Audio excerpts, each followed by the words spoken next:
Ok, la rentrée a déjà démarré depuis un petit moment et malgré nos bonnes résolutions, je sais pas toi, mais si tu es comme moi, j'ai tendance à me laisser envahir par mon quotidien et à reprendre les mauvaises habitudes d'avant, et notamment dans la gestion de mon agenda.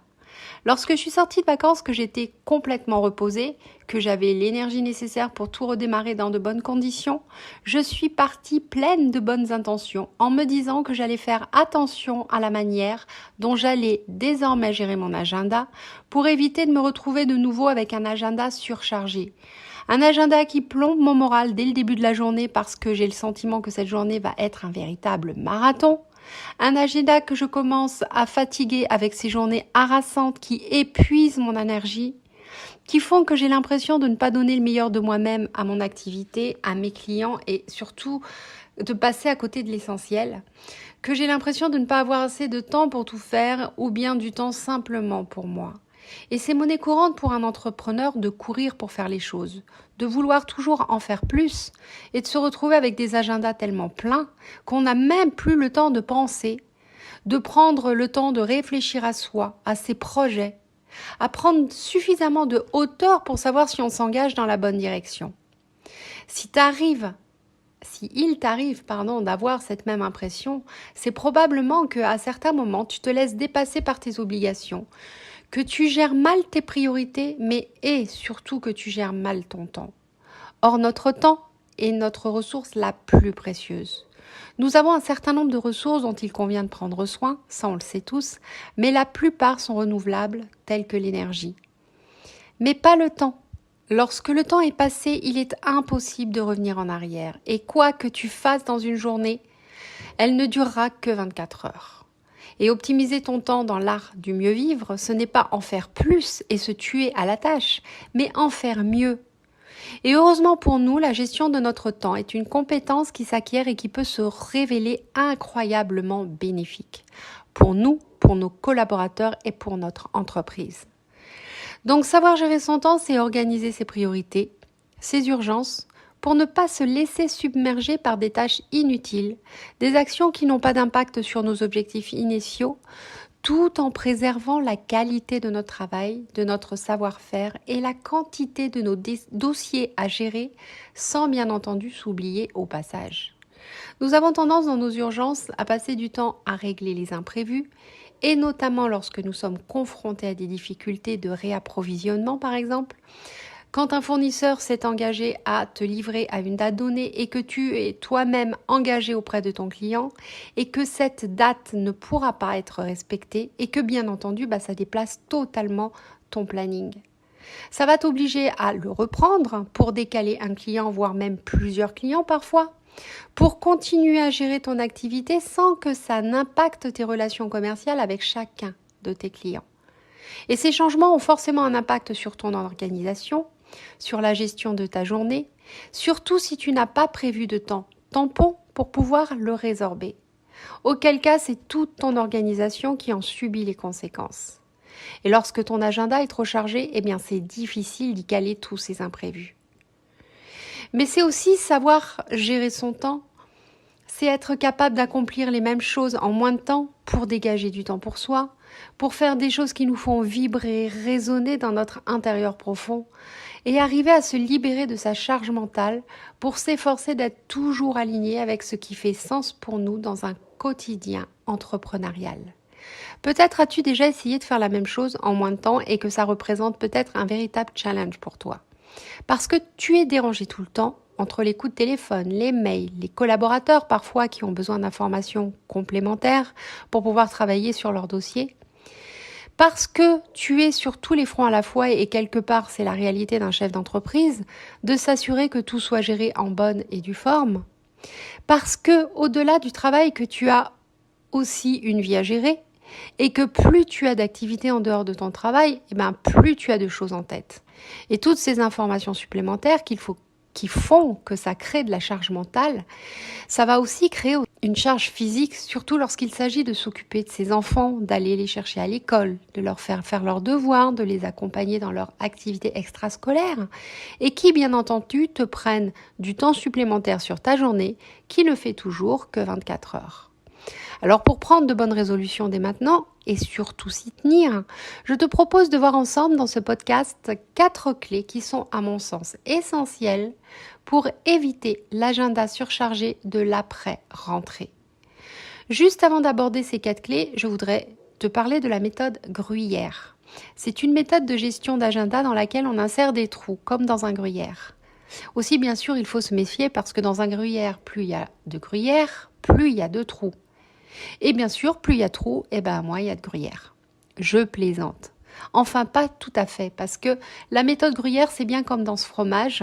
Cette méthode consiste à insérer des trous dans ton agenda de manière à pouvoir compenser, les tâches qui prennent plus de temps que prévu, mieux gérer les imprévus en leur accordant du temps avant même qu'ils n'arrivent, d'avoir du temps à toi pour mieux aborder les tâches quotidiennes en prenant de la hauteur sur tes actions, sur tes décisions, et être sûr du temps que tu veux y consacrer. Et bien entendu, de planifier du temps à toi, et rien que pour toi, pour faire des choses qui te font vibrer toi, te libérer de la charge mentale, du stress, et faire des activités qui vont te faire remonter en énergie positive et qui vont te faire réaliser le pourquoi du comment. Pourquoi tu fais tout ça. Donc mieux gérer ton agenda va te permettre d'améliorer considérablement ton bien-être autant que ton efficacité. Alors tu vas me dire, bon ok Yael, j'ai compris, et c'est quoi tes clés pour arriver à faire tout ça? Eh bien pour rompre avec ces bonnes habitudes qui nous empoisonnent notre quotidien, alors que nous avions pris de bonnes résolutions après nos vacances, il va être nécessaire de faire des petits réajustements. Alors, avant de te proposer les 4 clés pour faire ces petits réajustements, j'ai juste une petite parenthèse à te donner parce que tu peux t'inscrire à ma newsletter pour retrouver des informations qui sont susceptibles de t'intéresser afin de t'épanouir pleinement en tant qu'entrepreneur tout en atteignant ta liberté financière. Tout ça, bien entendu, dans l'art du mieux vivre ton entreprise parce qu'il ne s'agit pas de se tuer à la tâche. Et pour ça, il te suffit de t'inscrire sur le lien qu'il y a en dessous de ce podcast et de t'assurer de recevoir le podcast et tous les autres types astuces directement dans ta boîte mail. Tu recevras également des avantages qui sont liés au mode VIP, valeur, inspiration, partage, pour rejoindre le mouvement des avantages qui sont exclusifs sur la newsletter et que tu ne trouveras nulle part ailleurs, comme des accès à des ateliers exclusifs, des accès à des conférences privées, des offres promotionnelles sur certaines formations ou sur certains ateliers. Il te suffit de cliquer sur le lien ci-dessous et ton accès sera immédiat. Donc à présent, passons à ces 4 clés, en commençant par la première qui est de définir tes priorités.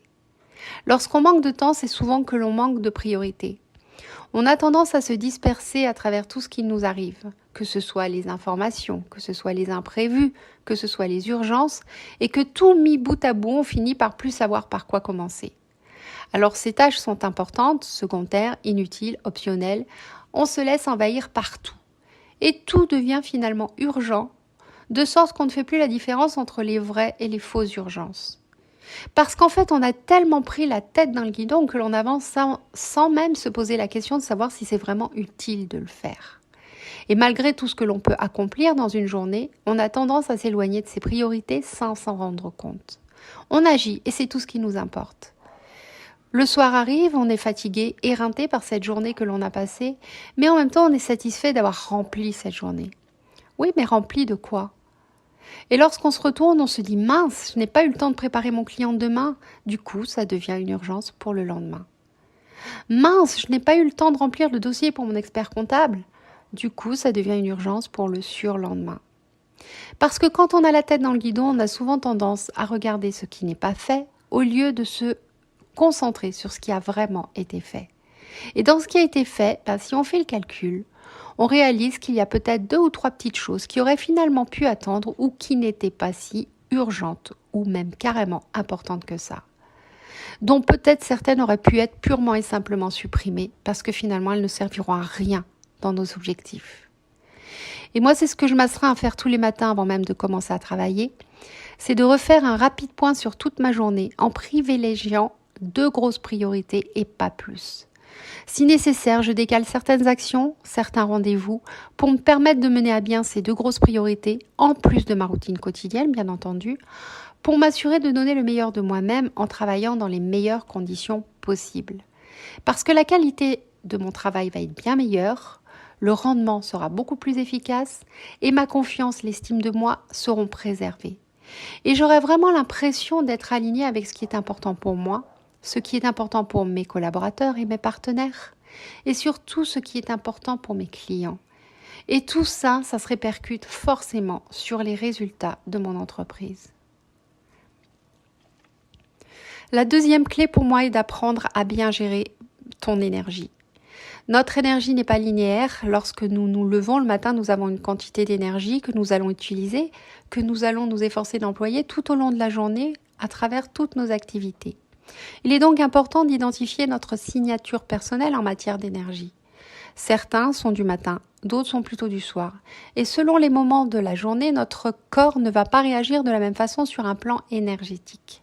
Pour ceux qui sont du matin, le meilleur de la forme se situera plutôt le matin. Logique. Alors que ceux qui sont du soir auront plutôt tendance à être performants le soir. Et dans la journée, notre niveau énergétique fluctue lui aussi. Avant manger, après manger, certains auront peut-être besoin d'une sieste, d'autres auront peut-être besoin de faire du sport. Nous avons tous une signature personnelle énergétique. Alors à quel moment es-tu le plus performant ? Si c'est entre 7h et 10h le matin, est-il judicieux de passer du temps dans le trafic, donc dans ta voiture, sur les routes, ou sur des tâches moins importantes durant cette période ? Ou bien, si c'est le soir entre 20h et minuit, est-il judicieux de passer du temps sur des tâches qui te plombent le moral comme la compta ou le commercial ? Bon, en supposant que ce soit des choses qui ne t'animent pas profondément, hein, c'était l'idée. Ou bien, sur ta zone de créativité, sur ta zone de génie, ou bien ta productivité sera à son comble. Il convient également de créer des conditions favorables durant ces périodes de travail intenses parce que plus tu vas progresser, plus l'effet d'entraînement va survenir et relancer ta motivation sur le long terme. Ça fonctionne un peu comme une fusée. C'est au lancement que l'on a besoin d'énergie, mais lorsque cette étape est franchie, c'est souvent plus facile qu'on ne le pense. D'autant que l'effet de répétition va permettre d'améliorer ta motivation pour lutter activement contre la procrastination. Notre cerveau a besoin d'évidence. Il a besoin de tâches positives concrètes pour se reposer et s'asseoir et asseoir sa confiance, et c'est ainsi que tu vas lui donner le meilleur pour tirer profit de ton travail. La troisième clé est de mieux gérer ton attention, c'est-à-dire de rester focus. C'est parfois difficile à mettre en œuvre parce que lorsqu'on ne se fait pas violence, on a tendance à partir tout azimut. On est tellement motivé par ce que l'on fait, par nos objectifs, que l'on a tendance à se laisser complètement dépasser. Et ça nécessite forcément d'autodiscipline. Et d'ailleurs, pour information, cette autodiscipline fera l'objet de mon prochain podcast pour te permettre de l'améliorer à travers 9 conseils. Donc aujourd'hui, pour mieux apprendre à gérer ton attention, comprends bien que tu es le gardien de ton cerveau. Mais celui-ci ne se focalisera que sur ce qui l'entoure. Alors comment le discipliner pour qu'il se concentre sur tes rêves à toi et non sur des choses futiles, inutiles qui pèsent lourd dans les pertes de temps que tu rencontres dans ton quotidien ? Choisis de diriger ton attention sur des tâches que tu t'es fixées, importantes dans la réalisation de tes objectifs, pour éviter que tu ne te laisses happer par les autres tâches qui vont consommer toute ton attention, ton énergie, sans t'apporter de vraie valeur ajoutée. Je t'invite à te poser cette question à chaque tâche qui va vraiment te prendre du temps et que tu entreprends. Est-ce que cette tâche va être vraiment utile ? Est-ce qu'elle va me rapprocher de mes objectifs ? Si la réponse est oui, tu sais que tu es dans la bonne direction et je t'invite à continuer. Si la réponse est non, je t'invite à reconsidérer cette tâche, à te demander en quoi elle va être utile dans la réalisation de ton objectif et ce qu'elle va vraiment t'aider à accomplir. Et lorsque tu as cette réponse-là, tu sais quelles sont les tâches sur lesquelles tu dois te focaliser. Par ailleurs, si tu veux rester vraiment focus, il va être nécessaire d'identifier les sources massives de distraction de ton environnement. Ça veut dire quoi ? Ça veut dire les notifications mail, Facebook, LinkedIn, WhatsApp, etc.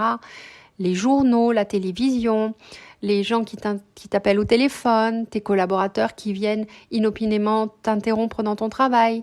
Ça te consomme combien de temps par semaine, par jour ?